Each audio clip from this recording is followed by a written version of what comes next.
This is WWE superstar Drew McIntyre, and you're listening to the WWE Podcast. The champ is the one that everybody wants, me. Becky Lynch is going to WrestleMania. Claymore! Austin 316 says I just whipped your ass. This is my iron. You're gonna acknowledge me. What's going on, everybody, guys and girls? Welcome back to the SmackDown review right here on the WWE Podcast.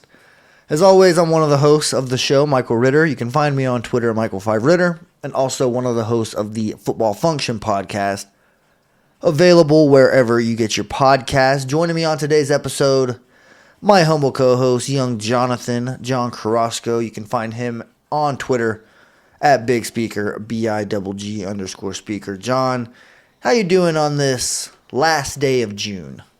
Well, I mean, it's been a good month. Let me say that. I mean, of course, birthday month and everything like that. So, of course, I've enjoyed it. You know, had a good, I felt like every week was pretty full of stuff to do. So I guess you could say it's been a good month, like I was saying. But other than that, man, I mean, of course, I'm here. Missed last week due to some softball. I mean, of course, it's that time of the season for me.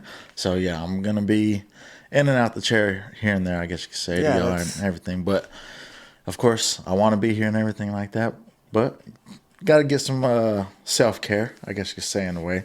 But other than that, man, of course, I'm here ready to knock this thing out and enjoy the rest of this Friday. No, yeah, that's a good preface to tell the listeners there. I guess a little bit of a little warning is that softball season is here. Therefore, there are going to be some Fridays where you're going to have to be gone. And that's just, part of it. We knew that was the drill because, hey, you've been playing softball for a pretty long time, and this is a good time. You're not getting any younger either, so that speed and all those attributes that you translate onto the field, you want to keep those polished up, sir. So I'm right there with you. But I do appreciate you joining me here. This is a nice episode. If there is one for you to be here for, it is the go-home show for the Money in the Bank pay-per-view. Started off pretty hot. Can't wait to break down the rest of it. It is somewhat of a live review. Well, it's a full live review. We are already on the Theory versus Ridge Holland match, so just a little bit of a behind the curtain where we are exactly starting this. We've already seen one match, and we'll get to that here in just a little bit. But did you catch any of Monday Night Raw? Is there any thoughts that maybe happened over there in terms of, the World Heavyweight Championship picture, Dominic Mysterio and Cody Rhodes getting their little thing going on? What have you thought about the Raw product as of late? Because if I'm being completely honest, I haven't really tuned in as much as I should, but it does make me a little bit more, I guess, attached to this SmackDown roster and, the storylines that we have going on over here. But is there anything that, you want to discuss or anything that caught your eye during the week of wrestling? Well, I mean, it feels like on the Raw side, they're still trying to, get some traction on a lot of the storylines that they got going on right now. So I don't feel like there's, much of a connection to it right now, I guess you could say. So more of it, of course, the interest over here on SmackDown, just because, that's what we take care of and everything like that. But other than that, man, I just don't feel nothing. I guess you could say maybe this little Seth Rollins and Finn Balor thing that they got going on and stuff like that. That might be a little something to look into. But, I mean, I just feel like it's just... Like I was saying, there's just no traction to the storyline, so I just can't get with it, I guess you could say. So more of it's just okay, let's just watch this. Let's just watch Raw in just a fan perspective, I guess you could say. More of just trying to get along with it and stuff like that. Of course, a lot of stuff has changed over there in a way, so it's kind of just a new product to me. That Seth Rollins and Finn Balor video package that we got where Finn Balor, it really had that close-up on him, and they were showing the highlights there. See, that's the kind of stuff that I kind of... My bad, but yeah, that's that kind of draws me into it, and I felt like Finn Balor, he put some effort into it, I guess you could say. That's something that kind of caught my attention this past Monday, Yeah, it was just good stuff. I was a fan of it all the way around, just obviously being a fan of both Seth Rollins and Finn Balor. And then just getting a chance to see them have a nice program, which is going to be meaningful given all the history there between those guys. So I'm looking forward to that. By the time you're listening to this, Money in the Bank's already going to be going on most likely, or it could be over. I don't really know. Whenever they have these early pay-per-views on Saturday, it is a little bit tough. Not going to lie, the scheduling whenever they're on Sunday was a little bit better for us SmackDown review guys. But hey, the loyal listeners and the loyal WWE podcast fans know the drill, and they'll stick with us no matter what. Oh yeah.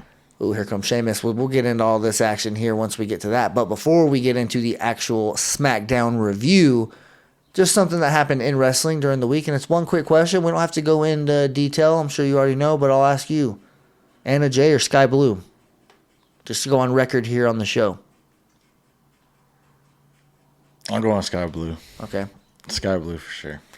All right, feel free to chime in, listeners, and let us know who you think. I am Team Anna Jay. John is Team Sky Blue. Although I will say, I love me some Sky Blue. We're the Blue Brand Brawlers for a reason. Sky Blue just feels like she would be on the SmackDown brand if she were on or signed to WWE. So I am for sure I just wanted to get that out there to the listeners. And there's nothing wrong with that question right there, my man. It is a win-win, damn near. Oh yeah. All right, well, let's go ahead and get into this SmackDown review that aired on June 30th, 2023 from London, England, the O2 Arena. Location breakdown brought to you by none other than DJ Kuzmo. Shout out. So the way this one started, though, with fireworks. Undisputed Tag Team Championship match. Kevin Owens and Sami Zayn defend their Tag Team Championships against Pretty Deadly. What'd you think about this one? It wasn't necessarily the longest match. They did give them some time, and it was a good match in terms of storytelling.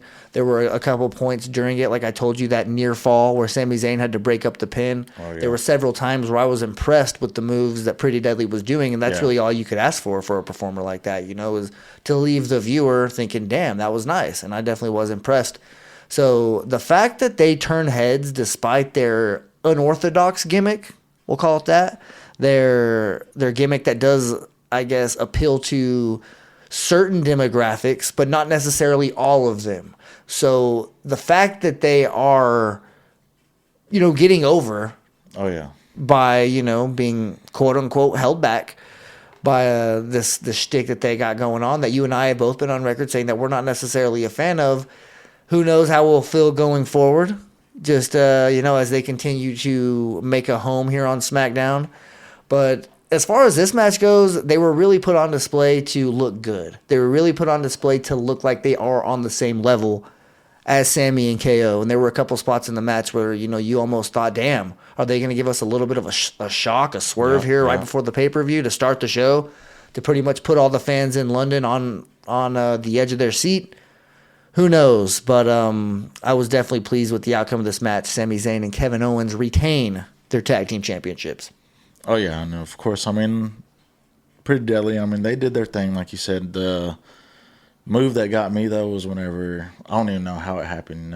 He hit him with the knees, Kevin Owens, and he just played it. Yeah, well played right there. So, all in all, good little move right there, like I was saying. But I don't know, man. Kevin Owens taking over for, that good, what would you say, 3 minutes, in that match, just beating the heck out of them, too. Yeah. That was pretty...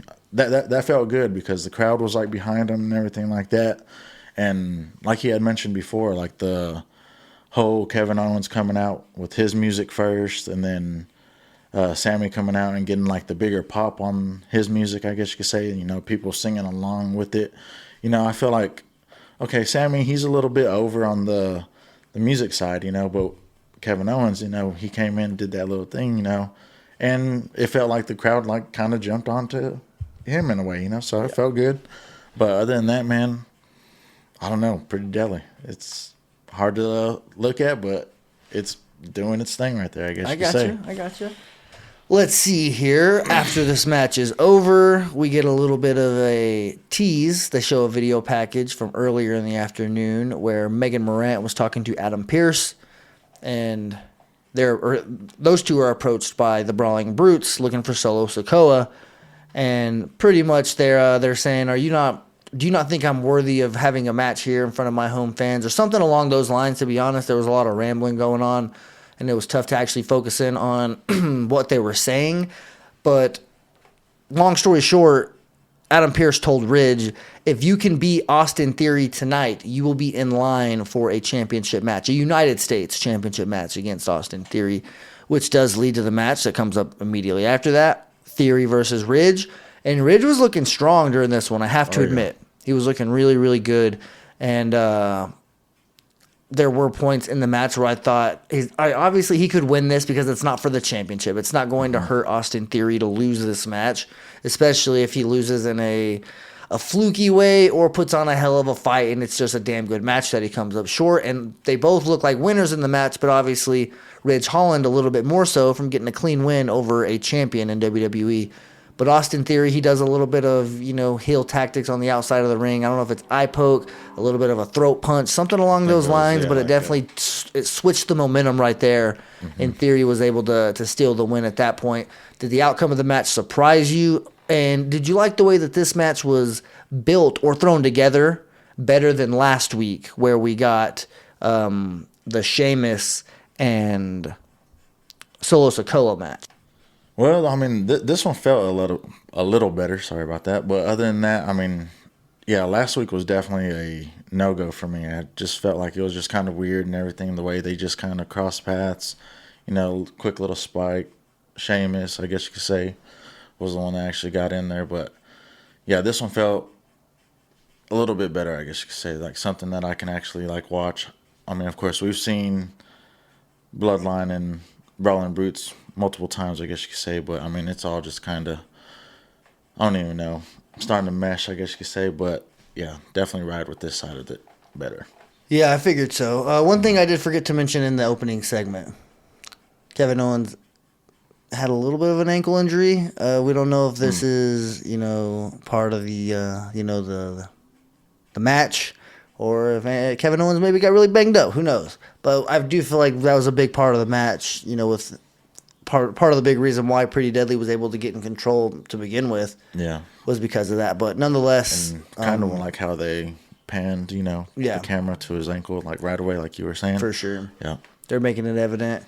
But yeah, so both champions win, although only one match was actually for a championship. So we get Theory coming victorious, and then Kevin Owens and Sami Zayn. After this, we get a Karrion Kross backstage promo, a little video package where he is pretty much bragging to AJ Styles about beating him, only using 3 moves or something like that. Pretty much just taking shots at AJ Styles, and then says, quote unquote, next week, checkmate. So probably expect that we're going to get an AJ Styles versus Karrion Kross match next week. I will say, though, I am intrigued with this. Oh, yeah.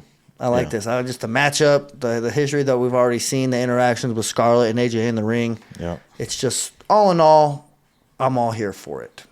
Oh, yeah. And I kind of feel like the same way how I was talking about Finn Balor, the way that Karrion Kross goes about his little promos, his little graphics that he puts into it and everything. I can definitely get into stuff like that, because I just kind of feel it a little bit more. So, yeah, round of applause to him. We just saw a very long video package, basically just explaining why this whole Bloodline Civil War is years in the making, and why it's really going to be a pretty badass match. So that took up a pretty good amount of time. We are live and caught up now with SmackDown. Damage Control is coming out. Bayley and Io Sky. Not really sure what this segment's going to be. Have you heard anything yet? Because I haven't seen any spoilers, anything like that, so I am obviously watching it live here. Oh, no, yeah. But I was going to say, man, the little interaction that they did have Raw, all the women in the ring, do you remember seeing that? No. No? Anyways, that was some good stuff, man. I don't know. They did their thing. But other than that, we got Shotzi? Yeah, we got Shotzi versus Bayley, and if Bayley loses, then Shotzi gets her spot in Money in the Bank. So there is a little bit of a stipulation here. You got a little bit of a prediction? Because we're probably not going to come back until the match is over or close to being over, and we'll break it down. But as of right now, do you think Bayley keeps her spot? Does Shotzi win? Is there a little bit of an Io interaction that maybe causes something? What do you think? I'm going with the third option right there. I believe Bayley is going to lose her spot. And, yeah, I think Io Sky is going to have something to do with that. All right. Well, I think Bayley's going to win because you have to keep her in there. I don't know. Yeah, Bayley's gonna win. I think that you got to keep her in there for sure, because the stories that can be told tomorrow night or tomorrow afternoon, whatever, at Money in the Bank with Io and Bayley both in the match is more valuable than having Bayley lose on SmackDown, even if it is a little bit of Io Sky, unless Io flat out costs her this, and then tomorrow somehow, some way, Bayley comes back and costs her spot, or just an opportunity, like she's climbing up the ladder, has a chance to win. Bayley comes out of nowhere, pushes the ladder down, runs away. Io gets screwed. Next thing you know, Trish Stratus wins. Something along those lines. But I just think it's worth it to have Bayley in the match, and just, all the storytelling we could get during the women's Money in the Bank ladder match. Having a veteran in there like Bayley, a damn near legacy star at this point because of her career and just what she means to the women's division. So I just think it's worth it. It's more valuable to have her in there than to put Shotzi in there. Shotzi wouldn't, as much as I like Shotzi and I am a fan of her, I don't need her in the Money in the Bank at this point right now. Not if it comes at the cost of Bayley being in there. Okay, I mean, I'm definitely not mad at that, but I mean, yeah, I just have a feeling that Io Sky is going to have something to do with this, and yeah, that's going to be the start of that little storyline that they got going on over on their side, because of course, Dakota Kai injured and everything like that, but I feel like once she comes back, Bayley is still that odd person now in some type of way, in my eyes. No doubt. Well, it's currently on a commercial break. There's no need for us to break down the commercials. They don't pay us. So we're going to go ahead and just let this one roll out. And whenever we get back, we will be talking about this match here between Bayley and Shotzi and let you know who won. All right. As we, or at least one of us, suspected, the match ended with Bayley hitting a rose plant, if we're correct, on the finishing move, and she successfully defends her spot in the Money in the Bank. So representing SmackDown, we got Bayley, Io, and Zelina, if I'm not mistaken, and then Bayley, Zoe Stark, and Trish Stratus from Monday Night Raw.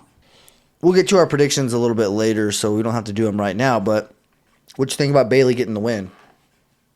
Well, I mean, like I was saying, I was kind of hoping the Shotzi thing would kind of pull through, maybe start something on that side. But then again, it does make it to where it's interesting come tomorrow. You never know what kind of, I don't even know, tricks Bayley got to her sleeve, try to win again, I guess you could say. But Io Sky being a factor, and who knows how that can go, I guess you could say, because, they both want to win, both want to get that Money in the Bank. So it's kind of just be an interesting little thing between them, I guess you could say. Something to look forward to. Oh, yeah, for sure. We got a little video package after that match was over, pretty much just hyping up Logan Paul and his decision to enter the Money in the Bank ladder match. He's going to be a guest on the Grayson Waller effect, which we will get to up next here on the show, because I think this is going to be an interesting one. I just have a feeling. The Grayson Waller effect has been pretty entertaining for, the past few weeks, or at least as long as he's been on SmackDown. I'm not sure exactly how many times he's had a segment, but I can't remember a bad one or one that I was like, man, that sucked. And, we're getting Logan Paul here. You'd likely expect a couple other Money in the Bank ladder match participants are going to be coming out during this. We'll see what happens, but we will go ahead and break down this Grayson Waller effect right after this. Before the Grayson Waller effect took place, we got the backstage interaction where Bayley and Io were confronted by Shotzi. She ends up getting laid out, damn near put through a table, but she doesn't quite go through it. And then, she gets her hair cut by Bayley. That's it. What'd you think about that? I understand if you cut and you leave some length on there, but she probably went down to about what? Good, like 6 inches of hair. She took a lot off. Ooh, now I'm just thinking about what Shotzi's going to look like with a new haircut. Right, yeah, and it's on like one side of the head, and I'm just kind of like... I'm already thinking post she gets it fixed, and because... What, some extensions? No, she has a shorter look. Oh, okay. Gonna look good, man. Come on. See, but that's kind of hard because you got to work with that cut right there, you know, and it didn't look like it was. Hey, man. Like I said, a good spot. This just reminds me of a Boy Meets World episode whenever Topanga, in real life, the actress, Danielle Fishel, she had wanted to cut her hair for years. But obviously, Topanga's hair is a big part of her character, so they, the producers of the show, they wouldn't let her. Mm-hmm. Whenever she finally convinced them to let her cut her hair, they made it part of an episode. Nice. A storyline where Corey was self-conscious about his hair and the way he looked, and she was trying to make a point that it doesn't really matter what you look like, it's all about who you are. So she grabs her hair and she just chops off like 6 inches. But while doing that, you have a pretty good idea how low you want it or how short you want your hair. Mm-hmm. So it's discussed beforehand. Prior. Like, hey, this is where I'm going to go. Cuts off a good amount, She didn't do all of it, but she cuts enough to where it's like, holy you know what. Oh, yeah. And I feel like it was kind of similar to, what just happened with Shotzi, whereas she was wearing those braids. She had her hair done in those specific, like, I don't even know what they were, but they were like balls going down it. And I thought it was pretty interesting that they cut it at a very specific spot. Oh, yeah. So, yeah, I think that it was 100%, at a spot where I'm excited to see what she looks like going forward. See, if, like, she was to do it, the only thing that I'm kind of seeing is, like, a Oscar haircut right now. Okay. I think that would look good. Yeah? I'm all for it. I like Shotzi. Hard to see, like, little bangs to the side type stuff, Mm-hmm. I know exactly what you're saying, but we do get that Grayson Waller effect with Logan Paul. He pretty much talks about the options he would have if he actually won the Money in the Bank. He talks about going after Seth Rollins, finishing his business that he once had with Roman Reigns. But he also mentions not cashing it in at all and just smacking LA Knight in the head with it. Mm-hmm. Of course, as you would expect, LA Knight comes out. They have a little bit of a war of words where LA Knight relied heavily on the crowd being behind him. I mean, why wouldn't he?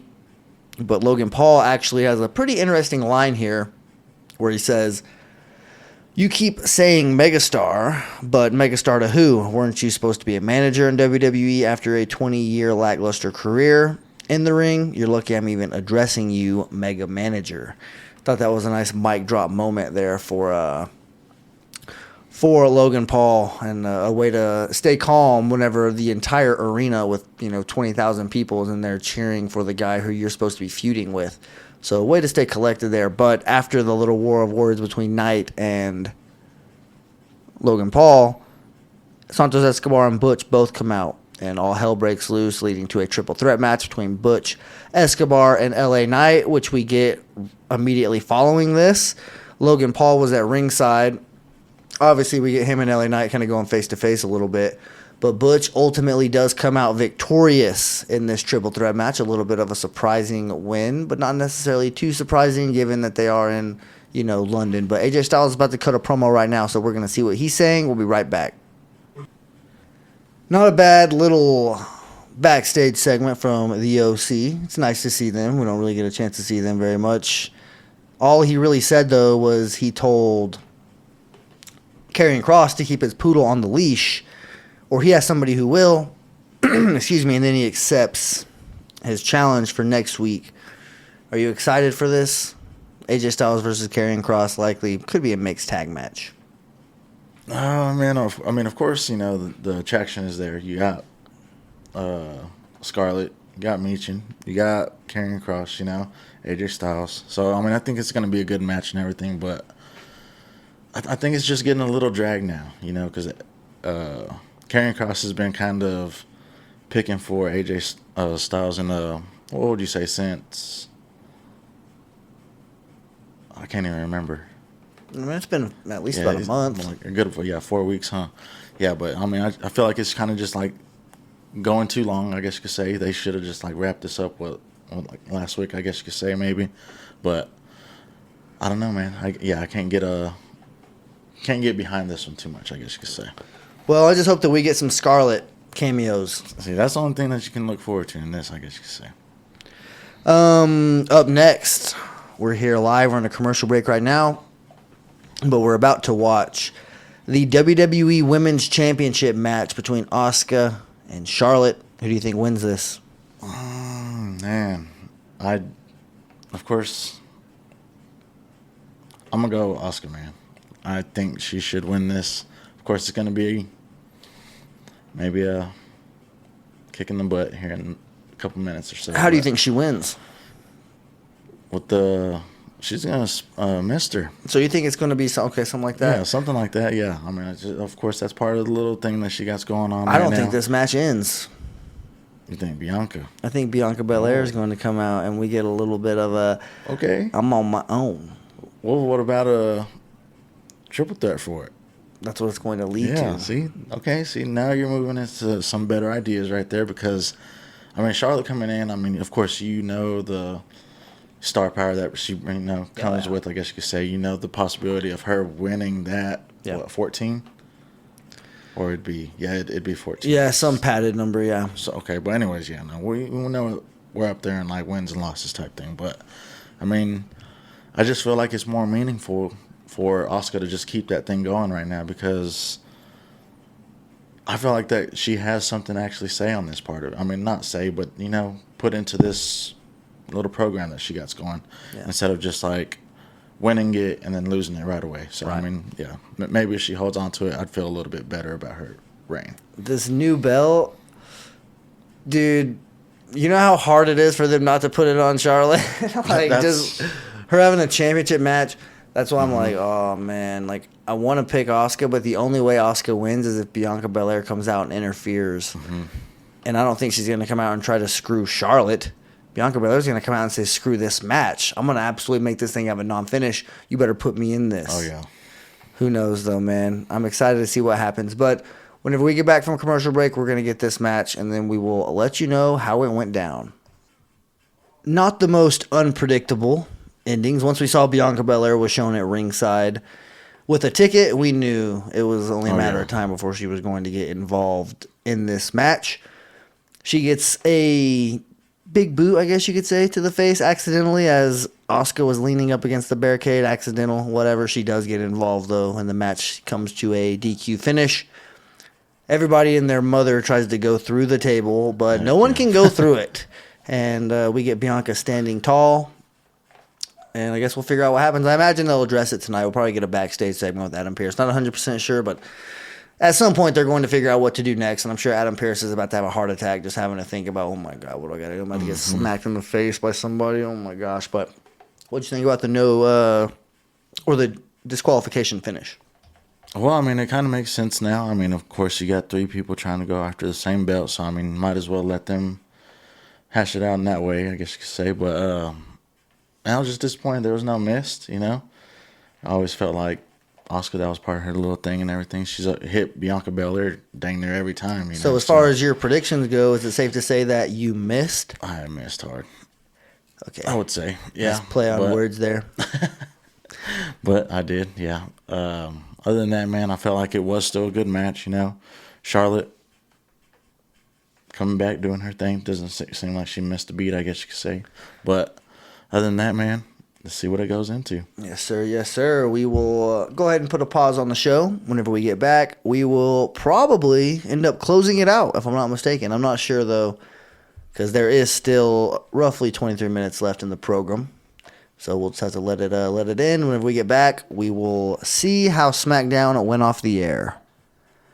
And after a very long Roman Reigns entrance, we get the main event segment where Roman Reigns makes it clear that for the longest time he allowed his cousins to come out with him and say, "We the ones."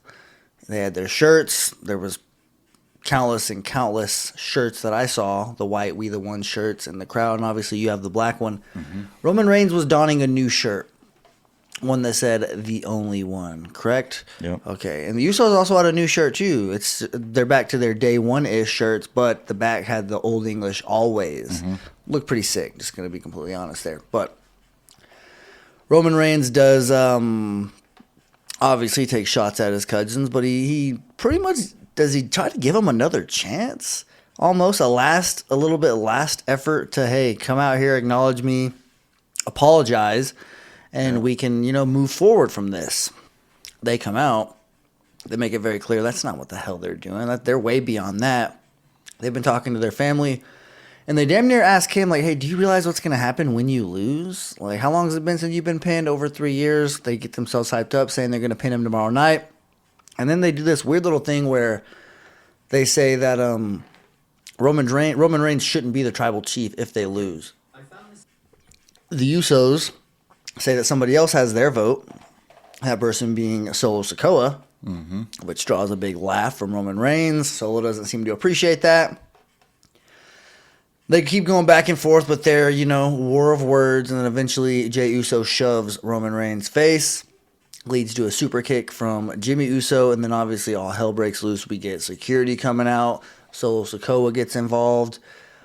It's going back and forth. Roman gets a Superman punch, but what stops it, I believe, is Jimmy Uso with the suicide dive. Was it, or was it Jey? Jey Uso with the suicide dive, where Roman Reigns got the worst of that. SmackDown goes off the air as it should, and we are extremely hyped for the Money in the Bank match for tomorrow. Oh, yeah, man. This is definitely the eye popper, I guess you could say.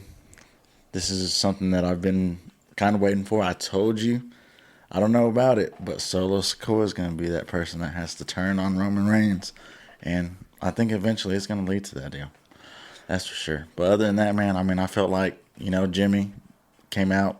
A lot of confidence in this promo coming down the ramp. And, you just feel that kind of emotion. It feels like it, and rather than it just being like superstar versus superstar, you kind of get that little feeling that, oh, dang, this is actually like a family versus family. They're 100%. bringing out like old stuff, back in the day type stuff. And I don't know, man, it's just some good stuff going on right now. For sure. Really quickly, we don't got to go through the whole card, but who are your picks for the men's and women's Money in the Bank ladder matches? Oh, dude, that is so freaking tough. Do you want me to go first? Go ahead. Okay. Women's, I think it's going to be Becky Lynch for whatever reason. Okay. I just feel like it would look great on her. She needs a reason to be thrusted back into the women's picture. But at the same time, I could obviously see it going to Trish Stratus. Just because she never has, and just to add to her illustrious career, why not? Men's, you know whose game it is. Okay.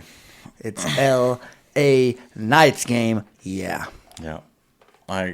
I'm gonna agree with you on that one on the men's. I'm gonna go with LA Knight as well. But on the women's, man, I want to see something with Io Sky. Yeah, hopefully she kind of wins that out.